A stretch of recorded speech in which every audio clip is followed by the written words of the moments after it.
وما كنا لنهتدي لولا أن هدانا الله لقد جاءت رسل ربنا بالحق الصلاة والسلام والتحية والإكرام على سيد أصل ما في الوجود سر الله في كل موجود نقطة دائرة الوجود صاحب لواء الحمد والمقام المحمود مولانا ومولى الثقلين جد الحسن والحسين بالقاسم محمد وعلى أهل بيته الطيبين الطاهرين المعصومين المظلومين من الآن إلى قيام يوم الدين أما بعد فقد قال الله تبارك وتعالى في القرآن المجيد وهو أصدق الصادقين وقوله الحق بسم الله الرحمن الرحيم وقل رب أدخلني مدخل صدق وأخرجني مخرج صدق واجعل لي من لدنك سلطانا نصيرا.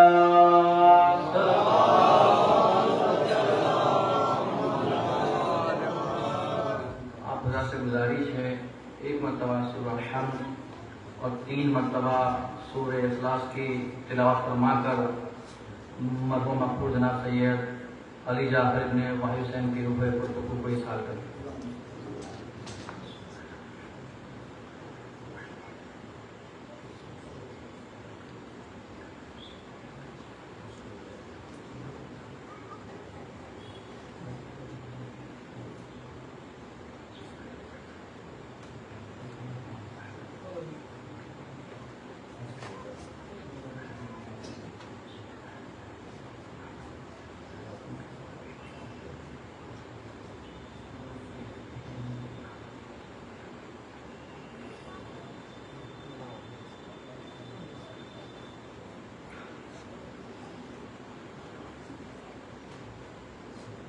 محمد علیہ محمد اللهم صل علی محمد وآل محمد.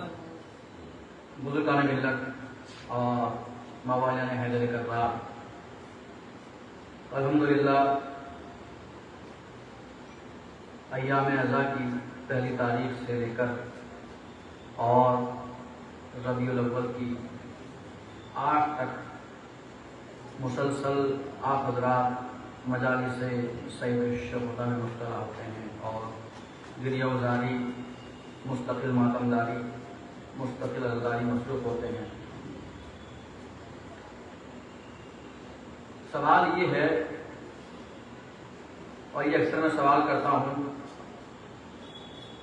مومنین سے عزاداروں سے کہ کیا کوئی عزادار یہ دعویٰ کر سکتا ہے کہ اس نے حق عزا کو ادا کر دیا؟ کوئی عزادار ہے ایسا دنیا میں یا آپ میں سے کوئی ہو ایسا کہ جو کہے کہ ہاں مولانا ہم نے حق عزا کو ادا کر دیا؟ آپ کا سکوت اور آپ کا اپنی گردنوں کو ہلانا اس بات کی علامت ہے کہ کوئی بھی عزادار عزاداری کے حق کو ادا نہیں کر سکتا. لیکن ہم نے دیکھا کہ جب دنیا کسی چیز کے اوپر ایکسپیریمنٹ کرتی ہے، تجربات کرتی ہے، تو اگر نتیجہ حاصل نہ ہو تو اس چیز کو چھوڑ دیا کرتی ہے. آپ لوگ آپ نے کوئی دکان کھولے مثال طور پہ کہ دکان ہے فرنیچر کی، کچھ مہینے اگر کام نہیں چلا تو کیا ہوتا ہے؟ یا تو دکان بند کر دی جاتی ہے یا پھر وہ دکان بیچ کر کسی اور کو دے دیتے ہیں. لیکن ہم یہ دیکھ رہے ہیں کہ مستقل عزاداری میں جاتی ہے، مستقل سبیلیں ہیں، مستقل مجالس ہیں، مستقل شب بیداریاں ہیں، مستقل اہتمامات بڑھتے چلے جا رہے ہیں۔ آخر وجہ کیا ہے؟ نہ تو آپ میں سے کوئی یہ کہنے کو تیار ہے کہ ہم نے عزاداری کے حق کو ادا کر دیا، اور نہ عزاداری کو چھوڑنے کو تیار ہے۔ اس کی وجہ کیا ہے؟ تو جب ہم نے قرآن کریم کے اور آپ کو پڑھا تو ہمیں ایک واقعہ ملا، اور واقعہ بڑا عجیب و غریب ہے۔ وہ واقعہ ہے جناب یوسف کی فروخت کے وقت کا واقعہ، کہ جب جناب یوسف کو فروخت کیا جا رہا تھا تو منظر یہ تھا کہ عزیز مصر کا خزانہ خالی ہو گیا، جناب یوسف کو نہ خرید سکا، اور تماشا دیکھنے والے افراد موجود ہیں۔ اسی اثنا میں ایک ضعیفہ آگے بڑھی اور وہ چاہتی ہے کہ جناب یوسف کو خریدے، اس کے ہاتھ میں پوٹلی ہے۔ جب لوگوں نے دیکھا تو ہوش ہلنا شروع ہوئے، کوہنیاں چلنا شروع ہوئی، لوگوں نے چینی گوئیاں کرنا شروع کی اور آپس میں کہنے لگے یہ ضعیفہ آئی ہے، یہ ضعیفہ چاہتی ہے کہ یوسف کو خریدے۔ ارے عزیز مصر کا خزانہ خالی ہو گیا، یوسف کو نہ خرید سکا، لیکن یہ ضعیفہ چاہتی ہے کہ یوسف کو خریدے۔ اور اب جیسے ہی اس ضعیفہ کے کانوں میں یہ گفتگو پہنچی تو کہنے لگی اے تماشا دیکھنے والوں، اے مصر والوں، مجھ کو معلوم ہے کہ میری اوقات کیا ہے، مجھ کو اچھے سے معلوم ہے کہ میری حیثیت کیا ہے۔ میں جانتی ہوں کہ میں یوسف کو نہیں خرید سکتی، لیکن ایک بات تو طے ہے کہ قیامت تک جب جب بھی یوسف کے خریداروں کا تذکرہ ہوگا، جب جب بھی یوسف کے خریداروں کا تذکرہ ہوگا تو اس ضعیفہ کا نام بھی آئے گا۔ بس ہم کو معلوم ہے کہ ہم عزاداری کے حق کو ادا نہیں کر سکتے، لیکن ایک بات تو طے ہے کہ جب حشر کے میدان میں پوری دنیا کا نام اعمال سامنے آئے گا تو حسین کے عزاداروں میں ہمارا نام بھی آئے گا۔ سبحان اللہ۔ کیا آپ پر محمد والے اللهم صل على محمد وآل محمد۔ متحد رکھے ہیں کل قوم کو تسبیح آزاد، متحد رکھے ہیں کل قوم کو تسبیح آزاد۔ ڈور ٹوٹے گی تو دانے بھی بکھر جائیں گے۔ ارے مچھلیاں زندہ کہاں رہتی ہیں پانی کے بغیر، ہم ہمیشہ سے جدا ہونے کو مر جائیں گے۔ صلوات پڑھیں محمد والے محمد۔ ہمارے ہم کو معلوم ہے کہ ہماری کوئی حقیقت نہیں ہے، لیکن اتنا تو طے ہے کہ اگر حشر کے میدان میں پیغمبر اکرم یہ فرما دیں کہ ہاں یہ میرے حسین کا عزادار ہے، تو نبی کا یہی فرمانا ہماری نجات کا سامان بن سکتا ہے۔ صلوات پڑھیں محمد والے محمد۔ اللهم صل على محمد وآل محمد۔ اور یہ عزاداری یہ کوئی چھوٹی موٹی شے نہیں ہے، بلکہ اللہ کی طرف سے یہ بہت بڑی نعمت ہے جو ہمیں حاصل ہو رہی ہے، اور ہمیں خداوند کریم کا لاکھ لاکھ شکر ادا کرنا چاہیے کہ اس نے ہمیں اس قوم میں پیدا کیا۔ بے شک۔ صلوات پڑھیں محمد والے محمد۔ اللهم صل على محمد وآل محمد۔ یہ عزاداری ہے۔ دیکھیے میں نے آپ حضرات کے سامنے جس آیے کریمہ کی تلاوت کی ہے، سورہ اسراء کی 80ویں نمبر کی آیت کو میں نے تلاوت کیا۔ ارشاد ہوا وَقُلْ رَبِّ أَدْخِلْنِي مُدْخَلَ صِدْقٍ وَأَخْرِجْنِي مُخْرَجَ صِدْقٍ وَاجْعَلْنِي مِن لَّدُنْكَ سُلْطَانًا نَصِيرًا۔ اس کی تفسیر میں بیان کرتے ہیں کہ ارشاد احدیت ہوا کہ اے نبی کہہ دیجئے کہ اے میرے اللہ، مجھے خیر و عافیت اور سلامتی کے ساتھ مدینے میں داخل کر اور خیر و عافیت کے ساتھ مکے سے باہر نکال اور میرے لیے ایک سلطان نصیر عطا فرما. بہت توجہ. جس وقت ہمارے نبی ہجرت کے لیے نکلنا چاہتے ہیں، اب دیکھیں تاریخ بتاتی ہے کہ امام علی علیہ السلام کو امام علی علیہ السلام کو جناب ابو طالب نے ایک دن نہیں، ایک ہفتہ نہیں، ایک سال نہیں، مسلسل اور کنٹینیو 3 سال تک نبی اکرم کے بستر پر سلایا تاکہ اگر کفار و مشرکین حملہ کرے تو میرا بیٹا علی قتل ہو جائے، بھتیجا بچ جائے. بہت توجہ. میرا بیٹا علی قتل ہو جائے، بھتیجا بچ جائے. دیکھیے جناب ابو طالب ہے مرد، اور مرد کا دل بنسبت عورت کے سخت ہوتا ہے، عورت کا دل بنسبت مرد کے نرم ہوتا ہے. جناب ابو طالب نے نکایا تو کوئی بڑی بات نہیں، سب سے بڑا گواہ تو فاطمہ بنت اسد کا تھا.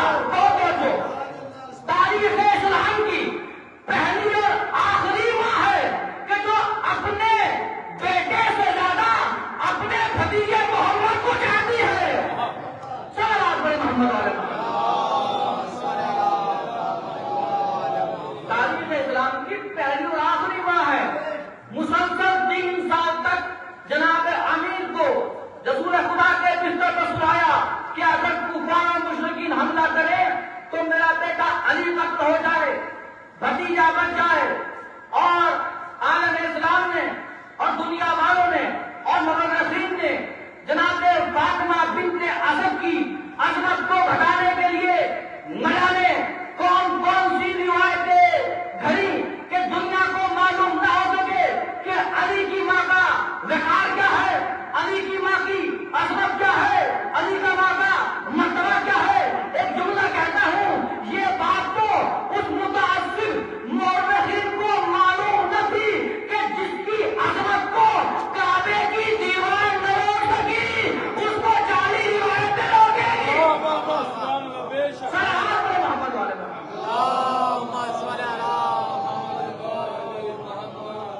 تو یہ ہم فاطمہ بنت اسد. اب دیکھیں رسول خدا چلنا چاہتے ہیں، علی کو بلایا کہ یا علی آپ لیٹ جائیں. تاریخ نے لکھا، امام علی نے کہا کہ یا نبی اللہ میرے لیٹ جانے سے، میرے سو جانے سے آپ کی جان بچ جائے گی. کہا کہ ہاں یا علی آپ لیٹ جائیں. اور قرآن کریم نے اس منظر کو اپنے دامن میں چڑھا دیا. وما رمیتا اس رمیتا ولکن اللہ رما. بھائی ہجرت کی رات ہے، میرا مقصد پوری ہجرت نہیں کرنا ہے، بس ایک اشارہ. ہجرت کی رات ہے، تجلیوں کی برسات ہے، گھر کے اندر علی کا ساتھ ہے. واللہ کیا بات ہے. علی لیٹ گئے اور تاریخ نے لکھا اور قرآن مجید نے اس منظر کو اپنے دامن میں دکھا دی.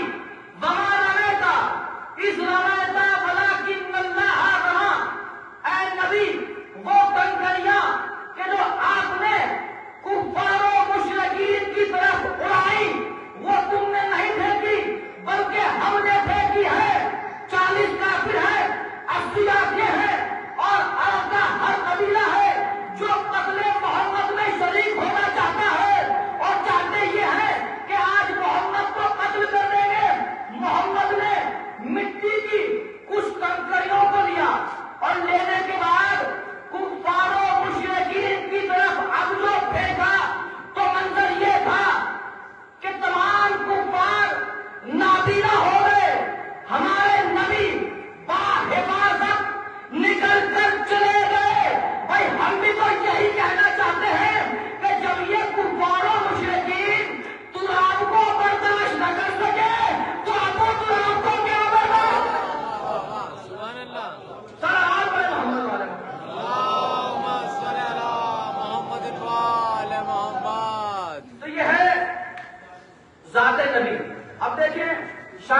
کے لیے جو بزرگان ہیں وہ اس سے بہتر جانتے ہیں، لیکن جو جوان ہیں شاید ان کے علم میں اضافہ ہو. جب نبی ہجرت کر کے مدینے پہنچے ہیں اور پہلا قدم مدینے میں رکھا، نبی اکرم کے قدموں کی برکت سے مدینے میں ایک بچہ پیدا ہوا.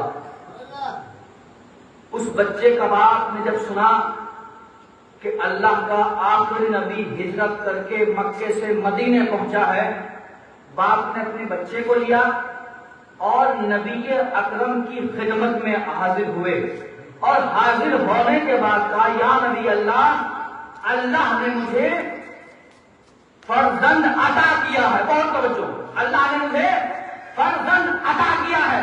اور اب جیسے ہی نبی نے اس بچے کو دیکھا تو دیکھنے کے بعد بچے کی پیشانی کا بوسہ لیا اور ایک جملہ کہا، ارے یہ تو مختار ہے، اس کا نام مختار رکھو. اور یہ وہ بچہ ہے کہ جو جوان ہو کر میرے بیٹے حسین کے 30,000 قاتلوں کو واصل جہنم کرے گا. سلام پر محمد والے محمد. اب دیکھیں آیت کیا کہتی ہے، وَقُلْ رَبِّ ادْخِلْنِي مُدْخَلَ صِدْقٍ وَأَخْرِجْنِي مُخْرَجَ صِدْقٍ وَاجْعَلْ لِي مِن لَّدُنكَ سُلْطَانًا نَصِيرًا. اے میرے اللہ، تو مجھے خیریت کے ساتھ مدینے میں داخل کر اور باحفاظت آج خیر و عافیت کے ساتھ مکے سے باہر نکال اور میرے لیے سلطان نصیر عطا فرما. کیا فرما؟ سلطان نصیر عطا فرما. اچھا یہ تو ہمارے نبی آخر کی دعا ہے. ایک دعا جناب موسیٰ کی ہے. جناب موسیٰ دعا کرتے ہیں رب اجعلنی وزیرا من اہلی ہارون اخی. اے میرے اللہ، تم میرے اہل سے میرے بھائی ہارون کو میرا مددگار، میرا وزیر قرار دے. اور ہم نے دیکھا کہ اللہ نے دونوں نبیوں کی دعا کو قبول کیا. جناب موسیٰ نے دعا کی کہ اے میرے اللہ، تم میرے لیے میرے اہل سے میرے بھائی ہارون کو میرا مددگار قرار دے. اللہ نے جناب موسیٰ کی دعا قبول کی، ان کے اہل سے ان کے بھائی ہارون کو ان کا مددگار ثابت کیا اور قرار دیا. لیکن ادھر نبی نے دعا کی وَاجْعَلْ لِي وَزِيرًا مِنْ آلِ ہارون اخی. میرے لیے میرے اہل سے میرے بھائی ہارون کو میرا وزیر قرار دے. اور نبی آخر کی کیا دعا ہے؟ وَقُلْ رَبِّ ادْخِلْنِي مُدْخَلَ صِدْقٍ وَأَخْرِجْنِي مُخْرَجَ صِدْقٍ وَاجْعَلْ لِي مِن لَّدُنكَ. اے میرے اللہ، اپنی طرف سے بھیج، اپنی طرف سے میرے لیے میرا ناصر قرار دے. موسیٰ نے دعا کی تو اللہ نے ان کے اہل سے بھیجا. ادھر نبی آخر نے کیا دعا کی کہ میری طرف سے نہیں بلکہ اپنی طرف سے بھیج میرا ناصر، میرا مددگار. اے میرے اللہ، اپنی جانب سے بھیج. اب معلوم ہوا کہ اللہ نے علی کو کعبے میں کیوں پیدا کیا. سلام پر محمد والے محمد.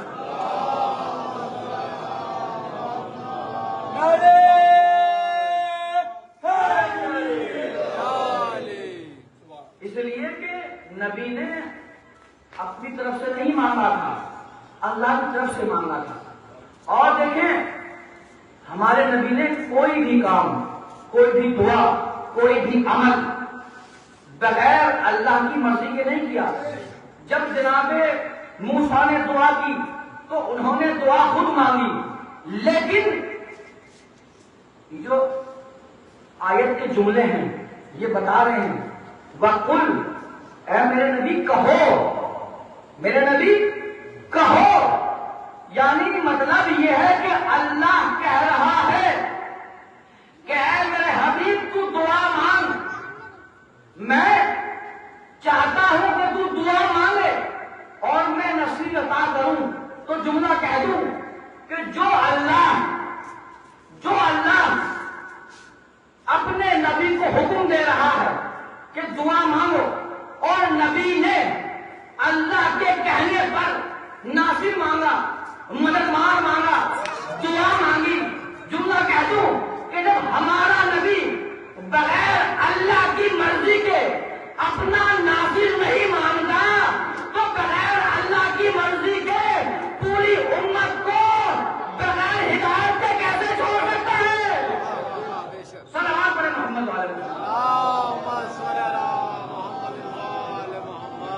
تو یہ ہے علی ابن ابی طالب کی ذات کہ جس کو ہمارے نبی نے اللہ کے کہنے پر مانگا، اور اللہ نے نبی اکرم کو علی جیسا مددگار عطا کیا، اور ایسا مددگار کہ جس نے ہر مقام پر اسلام کی مدد کی اور رسول اسلام کی مدد کی۔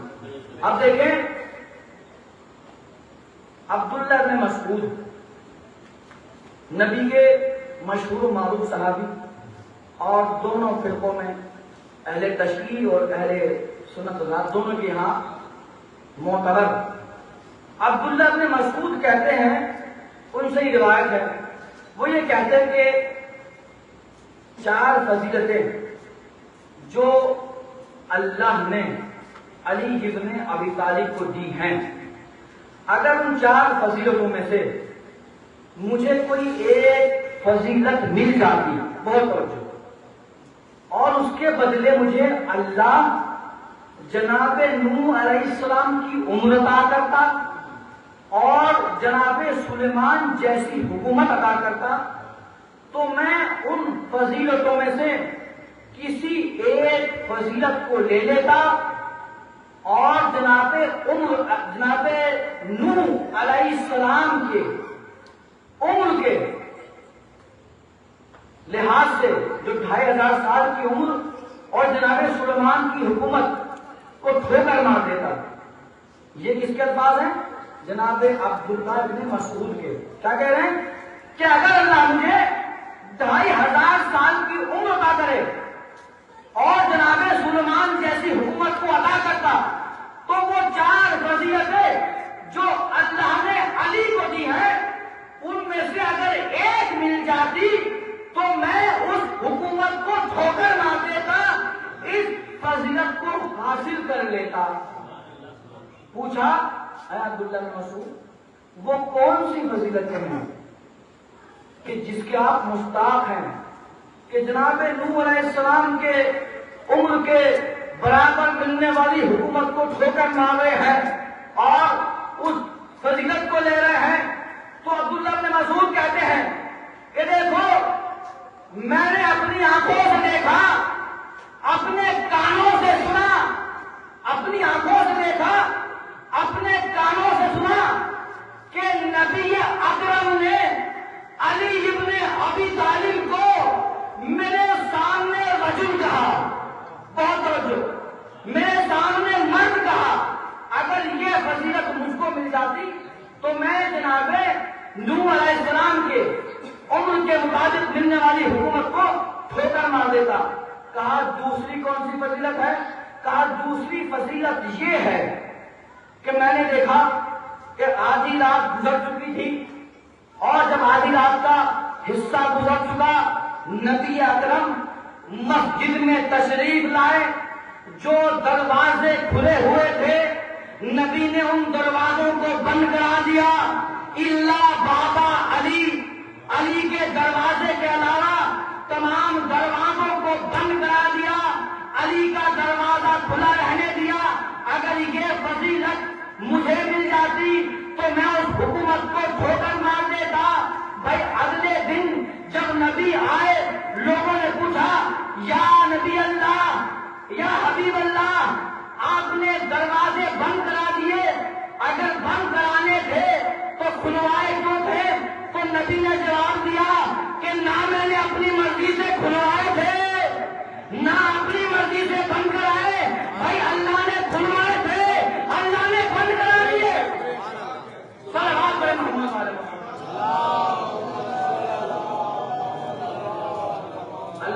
کھلوائے تھے اور اللہ نے بند کرا دیے. اب دیکھیں یہ 2 فضیلتیں ہیں. اس کے بعد فرماتے ہیں کہ تیسری فضیلت یہ ہے کہ میں نے دیکھا کہ نبی نے اعلان کیا کہ کل میں مباہلے کے لیے آؤں گا اور اپنے نفسوں کو لے کر آؤں گا.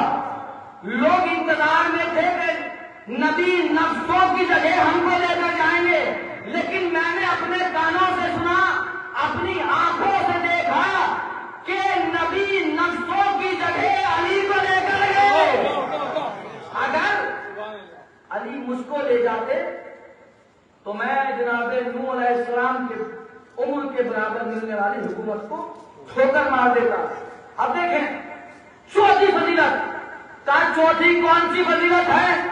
اے عبداللہ ابن مسعود تو کہنے لگے کہ میں نے دیکھا، میں موجود تھا، صحابی موجود تھے جب سورہ براءت نازل ہوئی. بہت توجہ، جب سورہ براءت نازل ہوئی تو نبی نے سورہ براءت کی تبلیغ کے لیے حضرت ابو بکر کو بھیجا. جب بھیج چکے تو جبریل امی نازل ہوئے. بہت جو جبریل امی نازل ہوئے اور ارشاد فرمایا یا نبی اللہ، سورہ براءت کی تبلیغ کے لیے یا تو آپ خود جائیے، بہت جو یا تو آپ خود جائیے یا کسی اپنے جیسے کو بھیجیے. میں نے دیکھا کہ نبی نے اپنے جیسوں میں علی کے علاوہ کسی کو نہیں بھیجا. سلام ہے محمد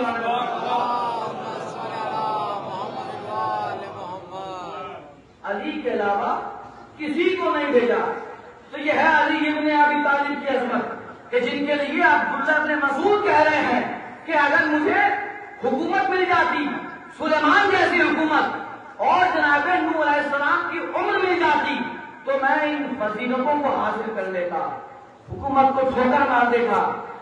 یہی عبداللہ ابن مسعود مسجد میں تشریف فرما ہے، نبی موجود ہیں، جبریل نازل ہوئے، 2 سورے لے کر آئے، سورہ قل اعوذ برب الفلق اور سورہ قل اعوذ برب الناس، اور ارشاد فرمایا کہ یا نبی اللہ، چونکہ آپ کے بیٹے حسنین کریمین شریفین بہت خوبصورت ہیں، اللہ نہیں چاہتا کہ کسی بد نظرے کی نظر لگے، لہذا آپ ان 2 سوروں کو تعویذ کے طور پر حسن اور حسین کے گلے میں ڈال دیجیے. تعویذ کے طور پر حسن اور حسین کے گلے میں ڈال دیجیے. نبی نے سورہ قل اعوذ برب الفلق کو امام حسن کے گلے کا تعویذ بنایا، سورہ ناس کو امام حسین کے گلے میں پہنایا، اور ادھر امام علی نے آواز دی انا نقطۃ التی تحت الباب، جو انا نقطۃ التی تحت الباب، میں وہ نقطہ ہوں جو بائے بسم اللہ کے نیچے ہوں. قرآن شروع ہوتا ہے بسم اللہ الرحمن الرحیم سے، قرآن ہوتا ہے والناس پہ جا کر ختم، شروع ہوتا ہے بسم اللہ سے اور ختم ہوتا ہے والناس پر، اور سورہ ناس ہے امام حسین کے گلے کا تعویذ. تو جملہ کہہ دوں کہ قرآن کی فاؤنڈیشن اور قرآن کی حد صرف اتنی ہے کہ علی کے بغیر شروع نہیں ہوتی، حسین کے بغیر ختم نہیں ہوتی.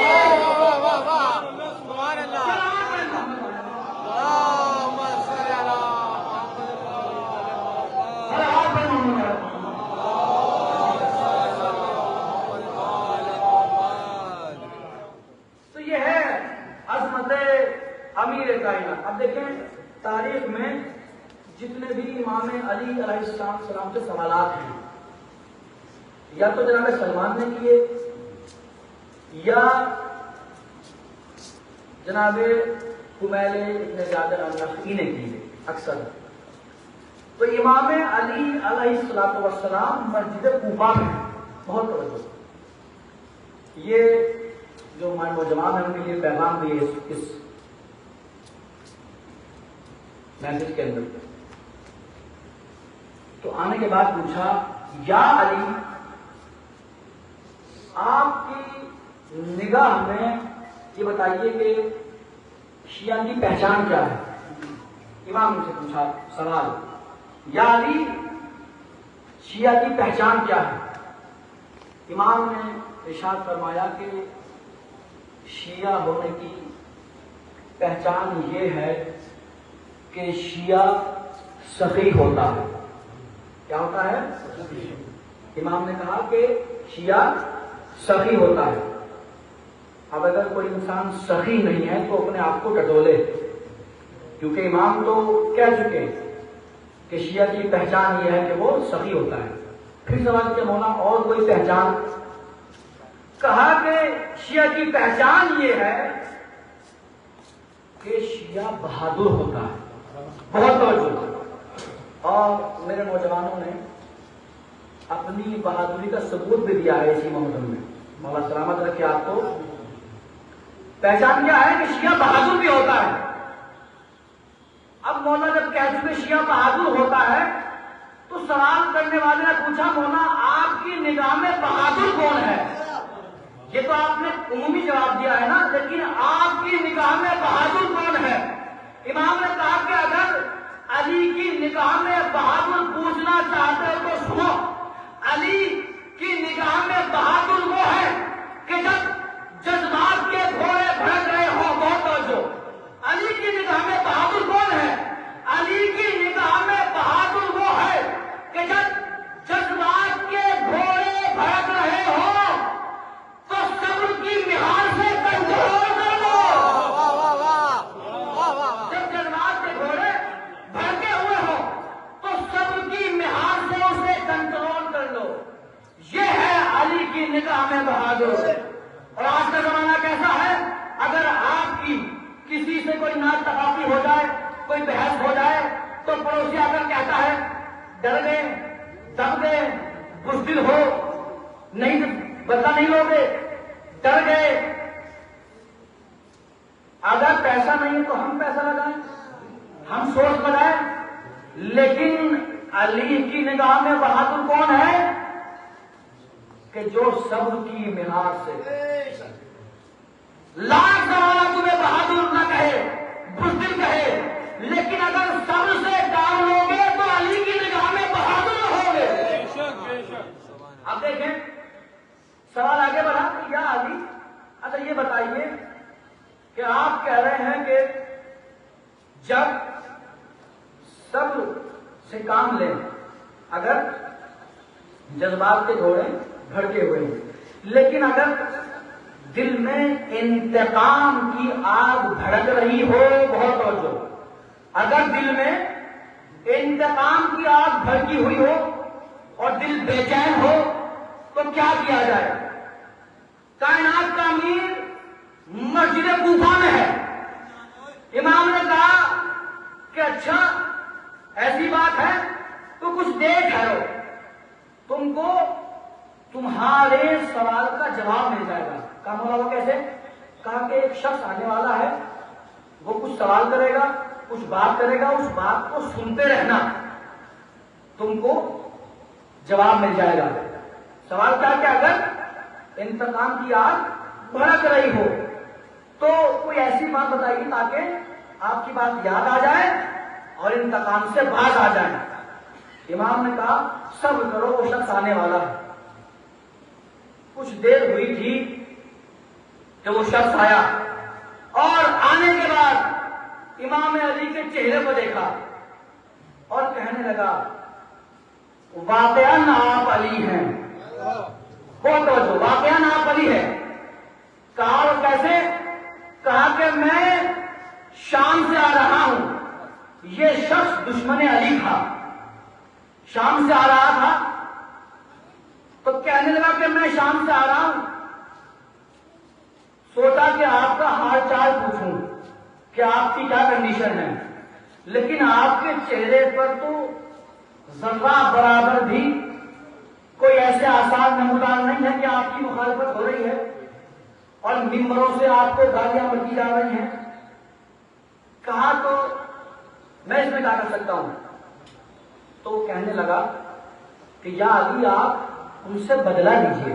بہت توجہ کہ جو شام میں بیٹھ کر آپ کے اوپر ممبروں سے گالیاں بکی جا رہی ہیں، بہت توجہ، آپ ان سے بدلہ لیجیے، آپ انتقام لیجیے.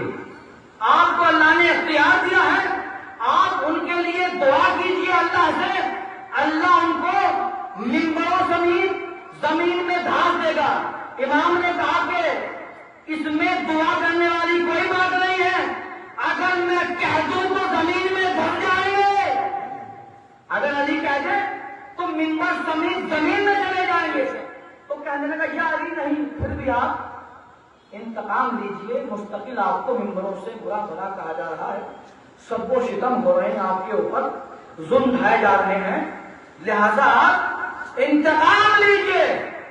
اب کائنات کے امیر کا تاریخی جملہ جوانوں کے لیے امام کہتے ہیں کہ اے شام سے آنے والے سن، میں نے اپنا انتقام اس اللہ پر چھوڑا. بہت توجہ، اگر میں انتقام لوں گا، اگر میں انتقام لوں گا تو یہ ایک بندے کا انتقام ہوگا.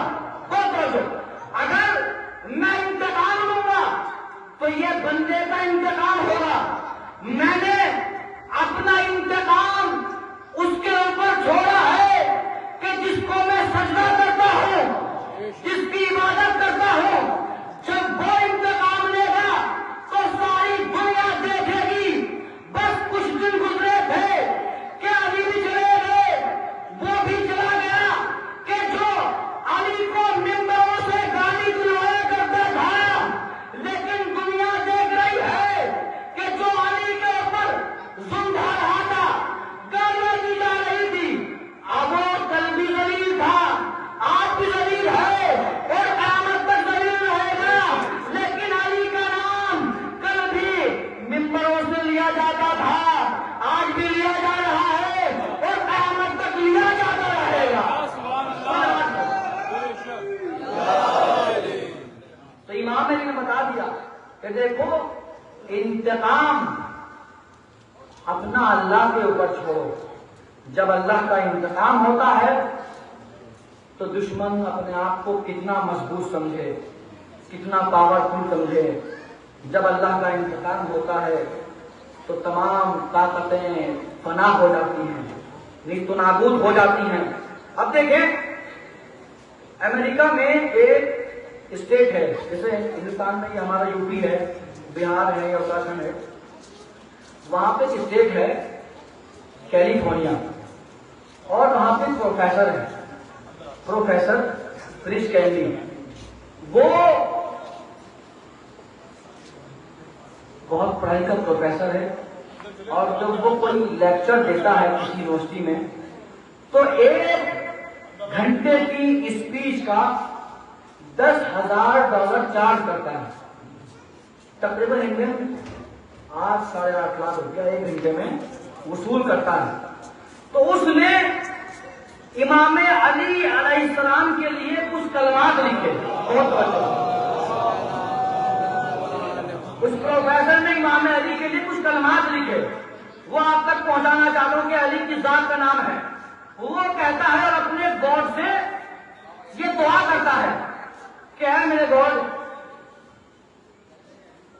تو نے مجھے علی کے زمانے میں کیوں پیدا نہیں کیا. بہت توجہ جوانوں کے لیے.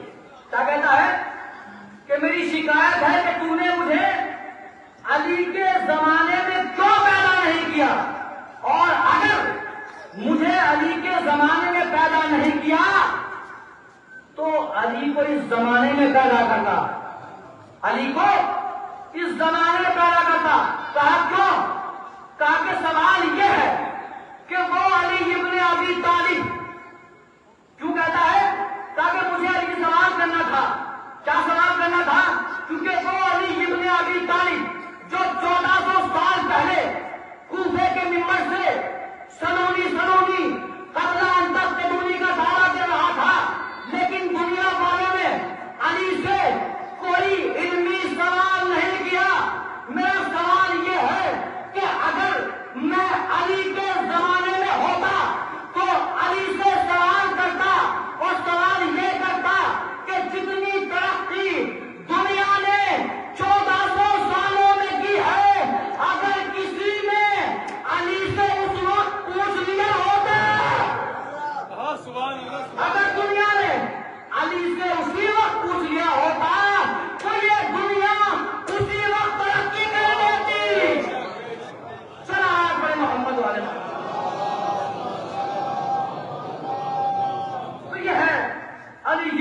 ابی طالب کے ساتھ کہ دنیا کا کوئی بھی دانشور، دنیا کا کوئی بھی فلاسفہ، دنیا کا کوئی بھی عالم بغیر امام علی پر گفتگو کیے اس کی تعلیم مکمل نہیں ہوتی۔ جب نبی اکرم جانے لگے تو نبی نے کہا کہ میرے بعد میرے جانشین فلاں فلاں ہوں گے، تو ایک ضعیفہ آئی ہے اور آنے کے بعد کہتی ہے کہ یا نبی اللہ آپ جا رہے ہیں تو اپنے بعد کوئی نشانی بتائیے کہ پہچان کی جا سکے کہ آپ کے بعد آپ کا جانشین کون ہوگا، کون ہوگا آپ کا خلیفہ، کون ہوگا آپ کے بعد۔ کہا کہ دیکھو جو معجزہ ظاہر کر دے وہ میرا خلیفہ برحق ہوگا۔ بہت توجہ، تاریخ نے اس ضعیفہ کا نام لکھا ہے حبابہ بھالبیہ، اور نبی نے کہا تھا کہ اے حبابہ میرے بعد تو 8 اماموں کا زمانہ دیکھے گی۔ کتنے اماموں کا؟ 8 اماموں کا زمانہ، اور تاریخ نے اس کی عمر 255 برس بتائی ہے۔ بہت توجہ، تاریخ نے کیا لکھا کہ 255 برس اس مومنہ کی عمر ہے، اور یہ مومنہ وہ ہے کہ جس کو یہ شرف حاصل ہے کہ جب سرکار حجت امام زمانہ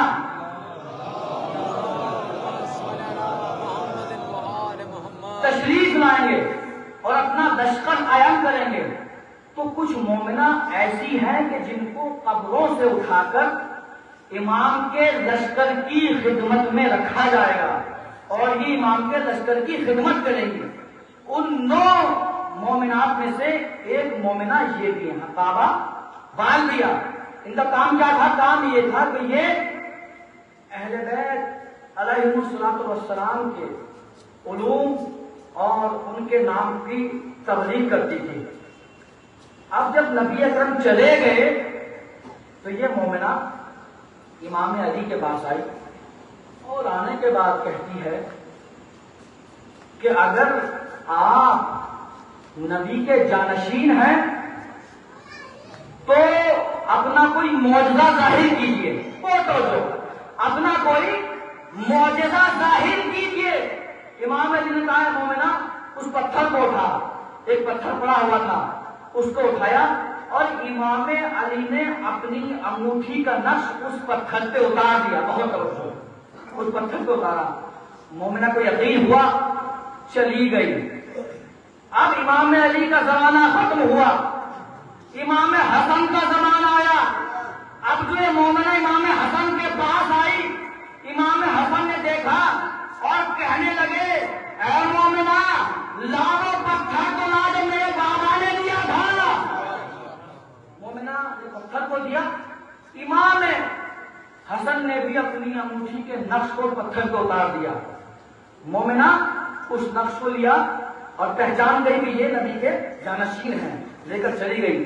امام حسین کا زمانہ آیا، حج کا موسم ہے، امام حسین نے مستقل 1 گھنٹے میں 1000 حج کے مسائل بیان کیے۔ اللہ سبحانہ و تعالیٰ آپ حضرات کو بھی حج کی سعادت نصیب فرمائے۔ جناب اقرا صاحب اور جناب محمد صاحب مظفر نگر سے گئے تھے۔ دیکھیے حج کے لیے جب ذکر آ گیا ہے تو یہ مسئلہ بیان کرنا۔ حج کے لیے 2 شرط ہیں جو اہم ہیں۔ کیا ہے؟ کہ اگر آپ صحت مند ہیں، کیا ہے؟ صحت مند ہیں، اور آپ کے پاس اتنا پیسہ ہے کہ آپ حج پر جا سکتے ہیں اور آنے کے بعد آپ کے اخراجات میں کوئی فرق نہ آئے، تو اب آپ کے اوپر حج واجب ہو گیا ہے۔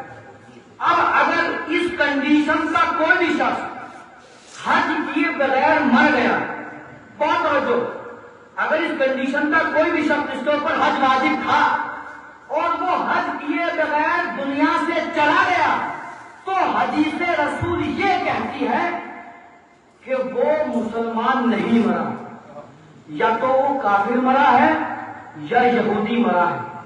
اب ہمیں اپنے آپ کو ٹٹولنا کہ ہم کس کنڈیشن میں ہیں۔ اگر ہم اس حالت میں ہیں کہ ہم حج پہ جا سکتے ہیں تو ہمیں اسی سال سے تیاری کرنی چاہیے اور اللہ کی بارگاہ میں دعا کرنی چاہیے کہ اللہ ہمیں حج کی سعادت نصیب کرے. صلاۃ محمد علی محمد. اب دیکھیں تو امام حسین نے بیان کیے. امام حسین نے بھی کہا کہ بابا لاؤ پتھر لا جو میرے بابا علی نے دیا تھا. امام حسین نے اپنا معجزہ ظاہر کیا اور یہ مومنہ لے کر چلی گئی. اب اس کا زمانہ ہے کہ جو زین العابدین ہے, سید الساجدین ہے, امام الزاہدین ہے. جب یہ آئی ہے تو کیا دیکھا کہ امام زین العابدین مستقل محو عبادت ہے, رکوع پر رکوع ہے, سجود پر سجود ہے, قعود پر قعود ہے. یہ مومنہ ضعیف بھی ہو چکی ہے.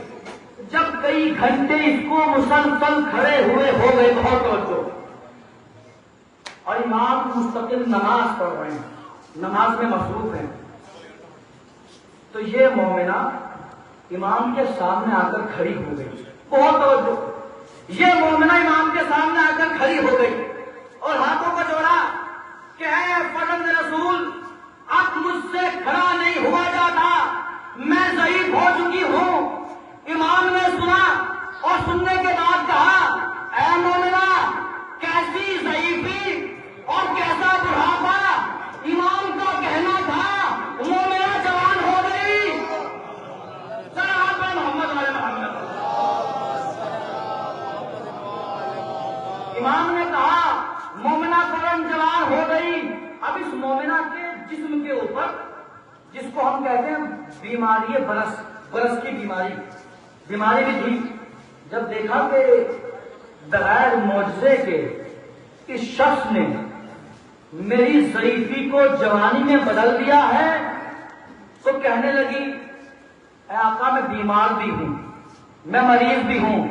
امام نے پھر جملہ دہرایا اے مومنہ کیسا مرض اور کیسی بیماری. اب جو دیکھا تو شفا حاصل ہو چکی تھی.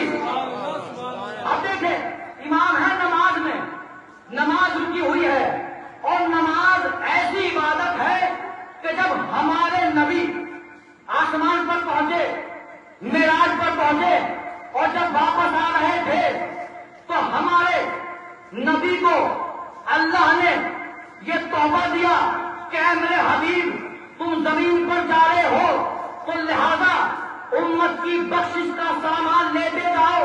یہ نماز ہے, اس نماز کو لیتے جاؤ اور امت کی خدمت میں پیش کرنا. بہت توجہ. اچھا ایک سوال ہے اس مجمع سے, اس بھرے مجمع سے, کوئی یہ بتائے گا کہ ہمارے نبی معراج پر کتنی مرتبہ گئے؟ اتنی مجلس آپ نے سنی ہے مستقل مظفر نگر میں مجالس ہوتی ہیں. کوئی بتائے گا کہ نبی اکرم کو کتنی مرتبہ معراج ہوئی ہے؟ ہمارے نبی کو 120 مرتبہ معراج ہوئی. کتنی مرتبہ؟ 120 مرتبہ نبی آخر کو معراج ہوئی. اور نبی واپس آ رہے تھے تو اللہ نے حکم دیا کہ یہ نماز ہے, امت کی بخشش کا سامان ہے, اس کو لیتے جاؤ. تو نبی وہ ہے کہ جب معراج سے زمین پر آتے ہیں تو اللہ نبی کو امت کے لیے نماز جیسا بہترین تحفہ عطا کرتا ہے. بہت جو امت کو نماز جیسا بہترین تحفہ عطا کرتا ہے. نبی معراج پر گئے ہیں, یہ ہے معراج کا تحفہ نماز. لیکن زین العابدین وہ ہے کہ جس نے اپنے سجدوں سے نماز کو معراج پر پہنچا دیا. صلوات پر محمد والے محمد.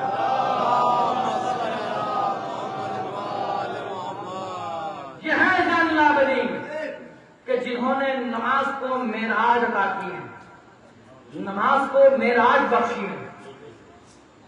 دشمن بھی اور شیطان بھی یہ کہتا ہوا زندان سے باہر آیا انتا زین العابدین انتا سید الساجدین. آپ زین العابدین ہیں اور آپ سید الساجدین ہیں.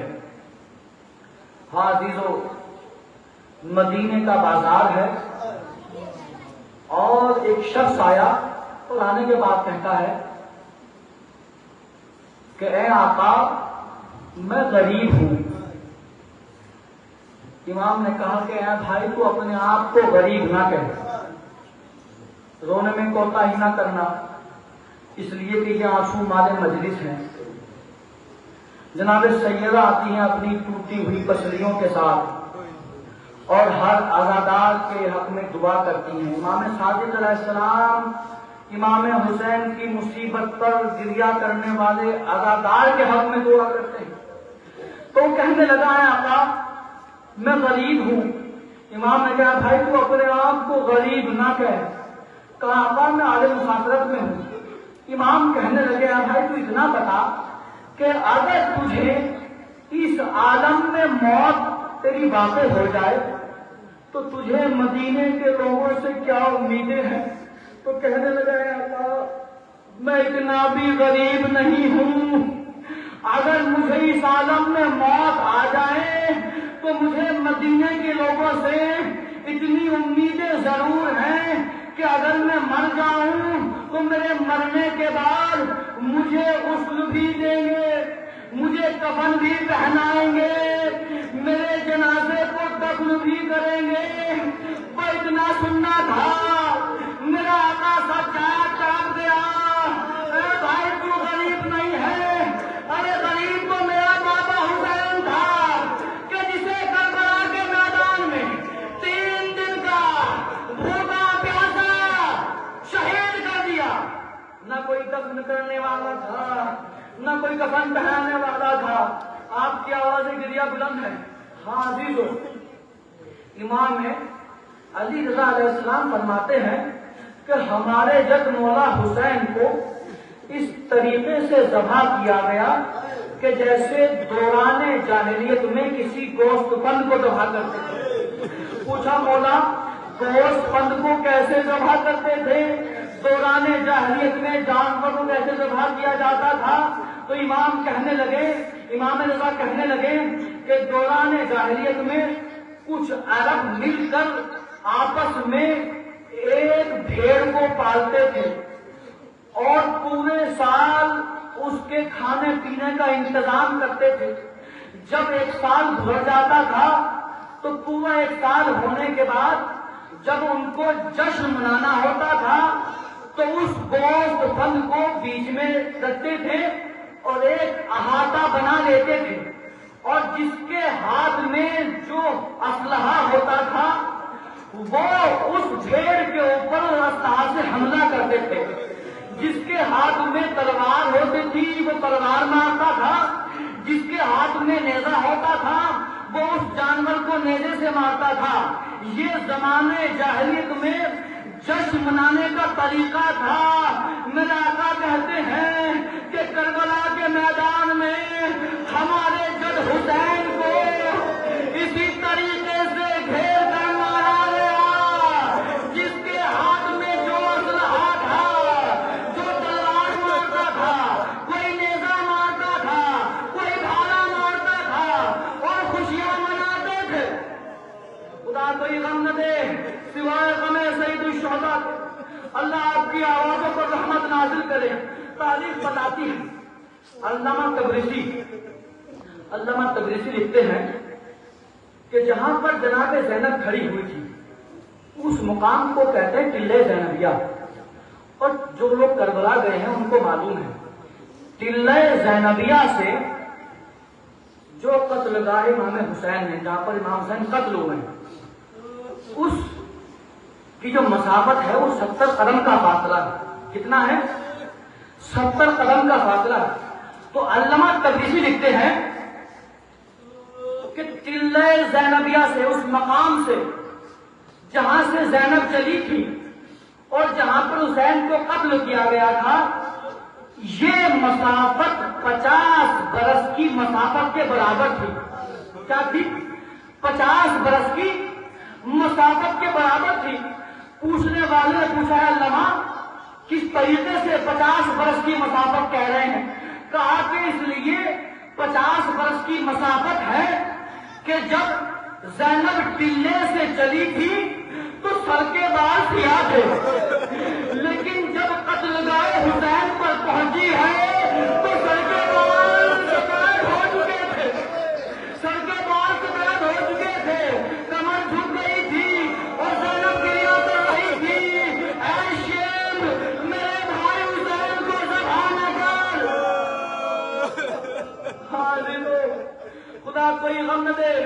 سوائے غم سید الشہداء کے. ہاں عزیزو، امام حسین کو جب قتل کر دیا تو تاریخ لکھتی ہے کہ اہل حرم نے یہ گزارش کی تھی کہ ہمیں شہداء کے لاشوں سے نہ گزارا جائے، لیکن عمر سعد نے حکم دیا کہ تمام اہل حرم کو شہداء کے لاشوں سے گزارا جائے. امام سجاد سے پوچھا منہال نے، اے آقا شہادت تو آپ کی میراث ہے. امام کہتے ہیں اے منہال یقیناً شہادت ہماری میراث ہے، لیکن کیا یہ بھی ہماری میراث ہے کہ ماں بہنوں کو سرنگے بازار میں پھرایا جائے؟ اے منہال کیا یہ بھی ہماری میراث ہے کہ میرے سامنے ہماری ماں بہنوں کے ہاتھوں کو پسے گردن باندھا گیا؟ اے منہال کیا یہ بھی ہماری میراث ہے کہ جب یہ لٹا ہوا قافلہ کربلا سے چلا تو اس مقام سے گزارا گیا جس مقام پر شہداء کا لاش آتا ہو؟ خدا کوئی غم نہ دے سوائے غم سید الشہداء کے. اللہ آپ کے بچوں کو سلامت رکھے. ہاں عزیزو، جب یہ قافلہ چلا ہے تو کربلا سے شام تک 35 بستیاں آئیں.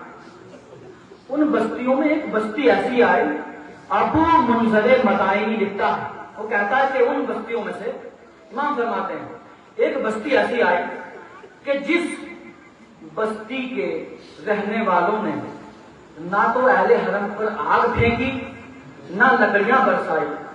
تو بی بی زینب نے پوچھا ہے میرے بیٹا سجاد، کیا اس بستی میں رہنے والے سب مر گئے؟ اس لیے کہ جب ہم کربلا سے چلے ہیں تو جس بستی میں ہمارا قافلہ پہنچا ہے ہمارا استقبال آگ اور لکڑیوں سے ہوا. اس بستی میں رہنے والوں نے ہمارے اوپر آگ اور لکڑیاں کیوں نہ برسائی؟ جب اس گفتگو کو شمر ملون نے سنا تو تازیانے کو لہراتا ہوا ہر بستی کے دروازے پر پہنچا اور اشرفی کی تھیلی کو رکھا اور کہنے لگا، اے بستی والوں، اپنے اپنے گھروں سے باہر نکلو، یزید کے قیدی آئے ہیں، یہ باغی ہیں، ان کا استقبال آگ اور لکڑیوں سے کرو. جب یہ گفتگو کی شمر ملون نے تو ایک 80 برس کا بوڑھا پادری گھر سے باہر آیا اور آ کر کہتا کہ اے بستی والوں، جب تک میں نہ کہوں کوئی بستی سے باہر نہ آئے. کچھ دور چلا تو کیا دیکھا کہ نوکے نیزہ پر ایک ننھا سا سر ہے، اور آگے بڑھا تو کیا دیکھا کہ یہ خوبصورت سا سر ہے.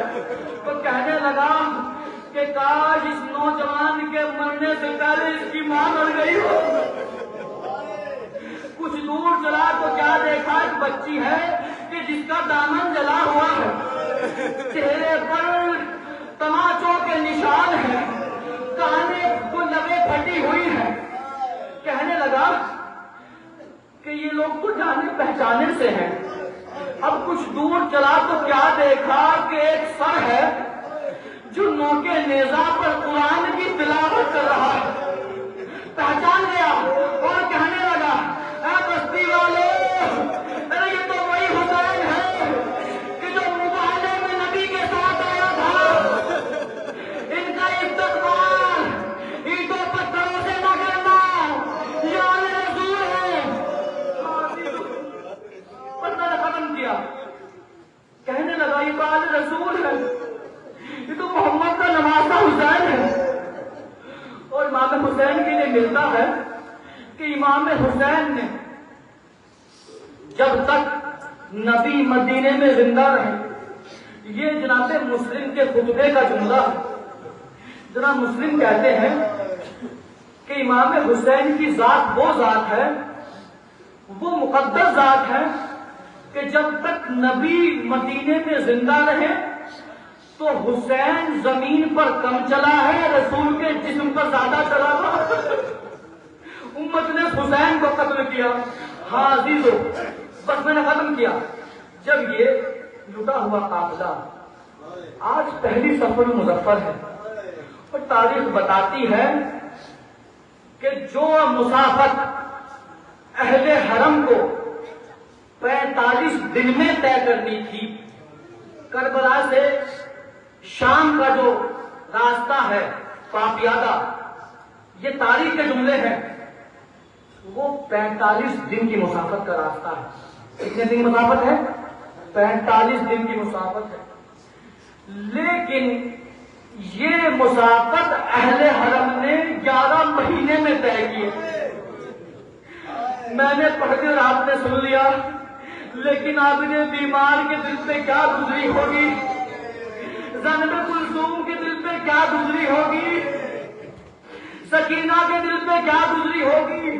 ہاں عزیزو، 11 مہینے میں یہ قافلہ کربلا سے شام پہنچا ہے، اور جب شام پہنچا ہے تو اس قافلے کو شام کے اس دروازے پر لا کر کھڑا کر دیا۔ جناب زینب نے کھڑے کھڑے 15 اذانیں سنی۔ 3 دن تک بازار کو سجایا جاتا رہا، دربار کو سجایا جاتا رہا، اور آل رسول کو کھڑا رکھا۔ ہاں عزیزو، جب دربار میں یہ قافلہ پہنچا ہے تو بی بی زینب کہتی ہے کہ میں دربار میں نہیں جاؤں گی، کہ زینب اور یزید کا دربار۔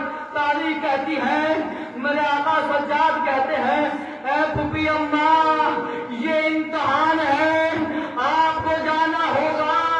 تاریخ بتاتی ہے کہ جناب زینب نے پہلا قدم رکھا تو جناب زینب کی ایسی حالت تھی کہ جیسے ابھی جان نکل جائے گی، اس لیے کہ یزید کا دربار اور کہاں بنت علی۔ ہاں عزیزو، جناب زینب دربار میں پہنچی ہے تو 700 کرسی نشین، 700 کرسی نشین ہے، اور وہ کرسی نشین ہے اس میں 400 پوری دنیا کے ممالک کے سفیر، 200 پوری دنیا سے جہاں جہاں حکومت تھی یزید کی وہ بزنس مین، وہ لوگ موجود تھے، کیونکہ یزید نے یہ کہہ کر ان کو بلایا تھا کہ دیکھو کچھ باقی ہے جنہوں نے بغاوت کی ہے، اور میں آپ کو ان کا تعارف کرانا چاہتا ہوں۔ اور 100 وہ لوگ تھے کہ جو تاریخ داں تھے، جو مورخ تھے، یہ 700 لوگ تھے کہ جو یزید کے بلائے ہوئے تھے۔ لیکن جس وقت جناب زینب سلام اللہ علیہا دربار میں قدم رکھا تو لوگ کہنے لگے کہ ان کے چلنے کے انداز سے تو نہیں لگتا کہ یہ قیدی ہے یا یہ باغی ہے۔ جناب زینب نے دیکھا، امام سجاد نے کچھ کلمات کہے، لیکن یزید نے زیادہ مہلت نہیں دی، تو جناب زینب کو مولا سجاد کی گفتگو ہو چکی تھی، کچھ میں بولوں گی، کچھ بیٹا تم بولنا۔ اب جس وقت جناب زینب نے بولنا شروع کیا تو بی بی کہتی ہے، میں زینب بنت علی ابن ابی طالب ابن عبد المطلب۔ تو وہ لوگ جو 400 ملک کے سفیر تھے وہ اپنی اپنی کرسیوں سے کھڑے ہو گئے اور کہنے لگے، اے یزید، تو نے کون سا ظلم کر دیا ہے؟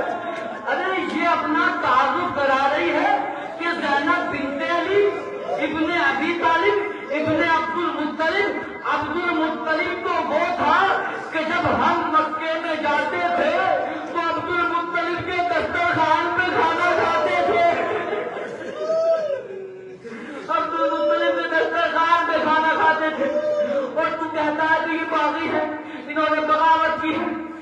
بی بی زینب نے اپنا تعلق پھر اپنی ماں کی طرف سے کرایا کہ جو نہیں جانتا وہ جان لے، میں زینب بنت فاطمہ بنت خدیجہ بنت خویلد۔ تو جو 200 بزنس مین تھے وہ کھڑے ہو گئے۔ جس وقت جناب خدیجہ کا نام سنا تو کہنے لگے، اے یزید، تو نے ہم کو دھوکے میں رکھا ہے، تو کہتا تھا کہ یہ باغی ہے، ارے تو فاطمہ کی بیٹی ہے، خدیجہ کی نوازی ہے، ارے خدیجہ کا کس کے اوپر احسان نہیں ہے۔ اور دربار کھڑا ہو گیا، جتنے مہمان تھے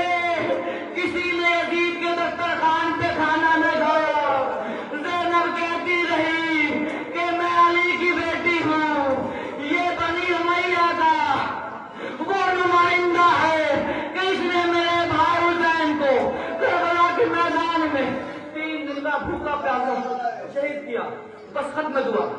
اب جب یہ لٹا ہوا قافلہ قید شام سے 2 جملے ختم دعا چھوٹ کر واپس مدینے پہنچا، بہت توجہ،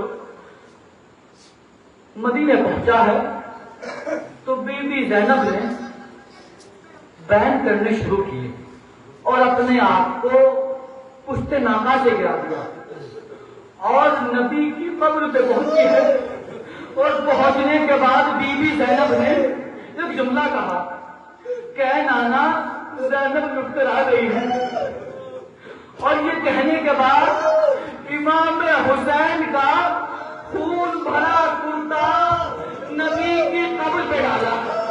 اب جیسے ہی نبی کی قبر پہ حسین کا خون بھرا کرتا ڈالا، اپنے نبی سے آواز آئی، اٹھا لے اے زینب، مجھ سے حسین کا خون بھرا کرتا برداشت نہیں ہوتا۔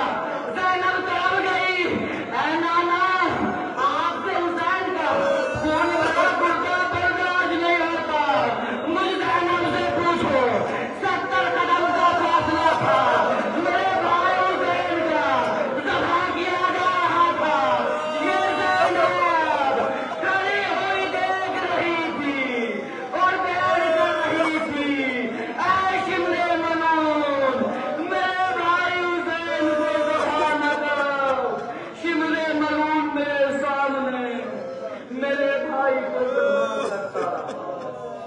اللہ لعنت اللہ علی القوم الظالمین والسيئات الذين ظلموا ايام الذي ينقلبون۔